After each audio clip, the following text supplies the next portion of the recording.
हम लोगों को बॉर्डर पे नहीं, हम लोगों को तो घर पे भी सील कर रखा है, हमारे सेक्टर में सील कर रखा है, हमारे गांव में सील कर रखा है। दिल्ली वो देखिए बात, तोड़ेंगे, दिल्ली जीतेंगे।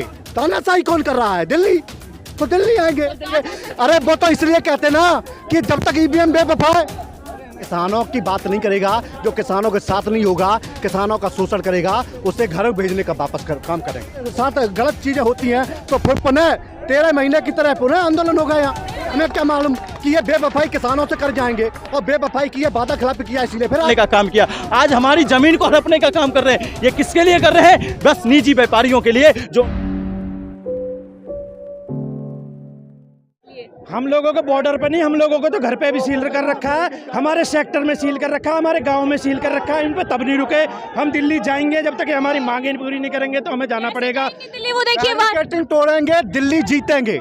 ऐसे हाँ जी, दिल्ली तो हमारी है ना। अपने हाथ में ले लेंगे। अरे कानून का हम अपने घर में जा रहे हैं, दिल्ली हमारी है और हम अपने घर में जा रहे हैं। दिल्ली तो हमारी है ना, तो हम अपने घर जा रहे हैं। कैसे जाएंगे वो देखिए, तोड़ के जाएंगे ना, और बैरिकेड तोड़ेंगे।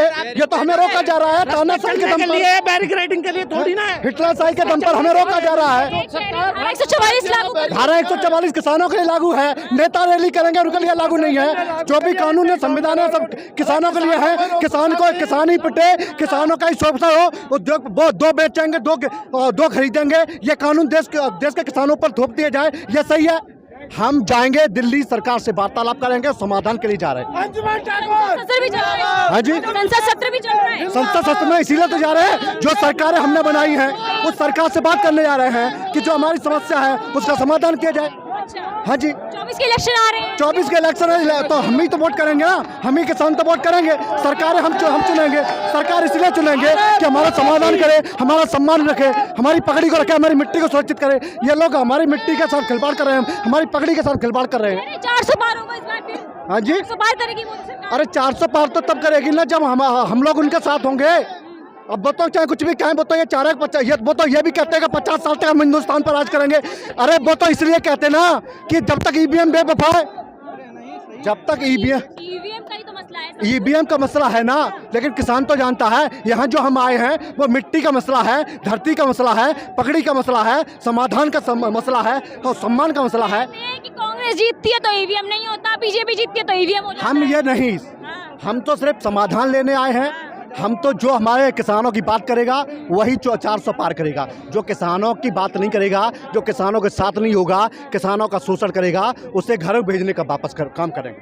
कैसे करेंगे आप लोग? यही हम लोग इतनी संख्या में कैसे, आप देख रही हैं कितनी बड़े हम लोग किसान निकले हैं। और ये तो कुछ नहीं, अगर यहाँ पर हम लोगों के साथ गलत चीजें होती हैं तो फिर पुनः 13 महीने की तरह पुनः आंदोलन होगा। यहाँ पुनः होगा ना।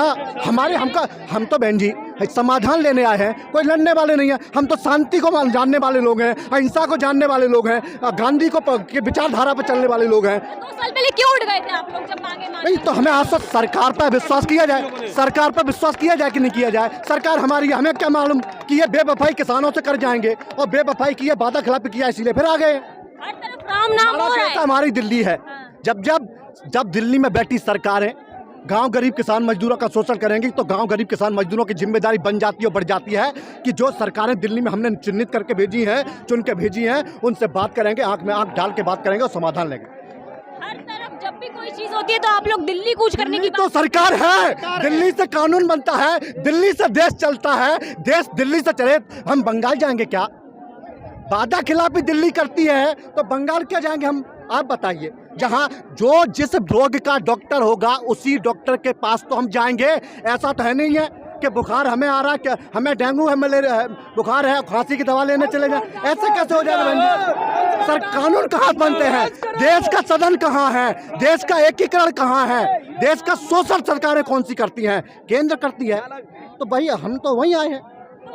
भाई जो कर रही है ना सरकार, मतलब जानते हो, सदन का मतलब ये हो गया जब सम्मान रखा जाता हो, जहाँ जनता का सम्मान रखा जाता हो, जहाँ पगड़ी का सम्मान रखा जाता हो, जहाँ भारत को मजबूत बनाने की बात की जाती हो, वहाँ हम आए हैं उस सदन में बात करने। तो कोई गलत बात है? आप बताइए। सदन हमारे लिए तो है, किसानों के लिए है। सदन में जो लोग बैठे हैं हमारे लोग बैठे हैं, तो हम अपने लोगों से बात कर सकते। आप हमारी बहन है, हम आपसे बात नहीं कर सकते क्या? तो इतनी सी बात है, क्या घेरने कहाँ है? घेर क्यों रखा? जब आप लोग दिल्ली करेगी तो हम दिल्ली आएंगे ना।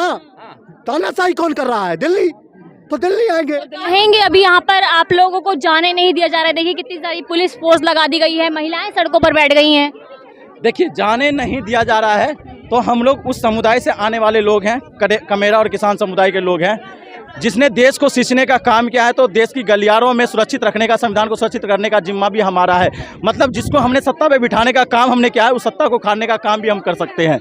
आज हम सड़क पे ही अपना आवास बना लेंगे, अपना घर बना लेंगे, यहीं रहने को तत्पर रह जाएंगे। तंबू गाड़ लेंगे। सुनिए, क्या तंबू? बिल्कुल तंबू गाड़ा जाएगा। तंबू इसलिए गाड़ा जाएगा, देखिए हम लोग, इन लोगों से हमारी कोई लड़ाई नहीं है। ये लोग हमारे लोग, हमारे परिवार के लोग हैं ये लोग। हमारी लड़ाई है तो सरकार से है, हमारी लड़ाई है तो उस सांसद और मंत्री और उस पार्टियों से है। हमारी लड़ाई ये है कि सदन की गरिमा कैसे बजाए, उनसे है। हमारी इनसे लड़ाई नहीं है। हम लोग और ये दोनों एक ही है, लेकिन सरकार हम दोनों को लड़ाने का काम करती है। और हम उनमें से नहीं है जो भावनाओं में खो जाएंगे। हम लोग भावनाओं में खोने वाले लोग नहीं है। हम लोग कलम और किताब की बात करने वाले लोग हैं। हम लोग संवैधानिक बात करने वाले लोग हैं। सरकार को वोट कौन देता है? किसान ही तो दे रहा है। सुने, किसान वोट दे रहा है तो आप बताइए कि सरकार 30% वोट पे बनता है क्या? 70% जनता इस देश का नहीं है क्या? आप ये बताइए, क्या 70% जनता क्या देश का विरोधी है? क्या वो दूसरे देश से आए हुए लोग हैं? 70% की ताकत बड़ी है या 30% की ताकत बड़ी है? मैं आपसे पूछता हूँ पत्रकार महोदय। लेकिन आज देश के अंदर क्या हो रहा है? 70% जो लोग हैं उनकी आवाज नहीं सुनी जा रही है। और ये बात हमारी और आपकी नहीं है, ये बात वो तमाम लोगों की है। आज मैं श्रमिक समुदाय की बात कर रहा हूँ, आज मैं नारी सम्मान की बात कर रहा हूँ, नारी सशक्तिकरण को लेकर बात करना चाह रहा हूँ मैं। आज मैं जो किसान समुदाय है उनकी बात, हम युवाओं की बात करना चाह रहा हूँ। जिस सार्वजनिक संस्थान पे हम लोग डिपेंड थे, तमाम जो किसान समुदाय लोग हैं, सार्वजनिक संस्थान पे जिस पर डिपेंड थे, उस सार्वजनिक संस्थान को बेचकर इन्होंने निजी हाथों में डालने का काम किया। आज हमारी जमीन को हड़पने का काम कर रहे हैं। ये किसके लिए कर रहे हैं? बस निजी व्यापारियों के लिए, जो उनके फायदे का काम करता है, जो उनको फंडिंग करने का काम करता है। लेकिन जो हमारी जो ताकत है, जो उसको सरकार में सत्ता में बिठाने का काम किया, उनका शोषण करने का काम कर रहे हैं। तो हमारी जवाबदेही है कि हम लोग सड़क पर आकर अपनी आवाज़ को बुलंद करेंगे। और हमारा ये कर्तव्य है देश के नागरिक होने के नाते कि हम देश के नागरिक होने के नाते आंदोलन के माध्यम से सरकार से सवाल पूछेंगे। लेकिन जिस तरह सरकार हमारी आवाज़ को दबाई जा रही है और दबा रहा है सरकार, उस तरह से कहीं ना कहीं तमाम जो घर में जो बैठे हुए लोग हैं उन पे अंदेशा होता है, उन पे सवाल उठता है कि आप लोग कब सड़क पे आओगे। क्यों? कारण ये इसलिए कहता हूँ क्योंकि आप लोगों का भी उतना ही कर्तव्य है। आप धर्म की आड़ में मत आइए, धर्म की आड़ में मत आइए। लाठीचार्ज की तैयारी हो चुकी है, पुलिस के हाथ में लाठी, इस पे क्या कहेंगे आप? कोई दिक्कत नहीं है। हमारे जो पूर्वजों ने हमारे पूर्वजों ने बलिदान दिया इस देश की संविधान को सुरक्षा करने के लिए, आज़ादी दिलाने के लिए। सुनिए, हमारे पूर्वजों ने काफ़ी डंडे खाए, फांसी पर लटक गए हंसते हंसते। तो हम लाठी और डंडे से क्यों डरने वाले लोग हैं क्या? हम लोग तो वो हैं जो जब खेत में जाते हैं तो खेत को भी सृजित करने का काम करते हैं, खेत को भी सींचने का काम करते हैं। तो हम लोग डंडे से डरने वाले नहीं, क्योंकि हम लोग को जो डंडा लगेगा अपनों का डंडा लगेगा, किसी दूसरे का डंडा नहीं लगेगा। और अपनों का डंडे का दर्द इतना नहीं होगा, लेकिन तब भी हम लोग डर के लड़ते रहेंगे और यहाँ पे अटिक रहेंगे। खबरों में बने रहने के लिए फोरम 4 को सब्सक्राइब करें और नोटिफिकेशन पाने के लिए बेल आइकन दबाएं।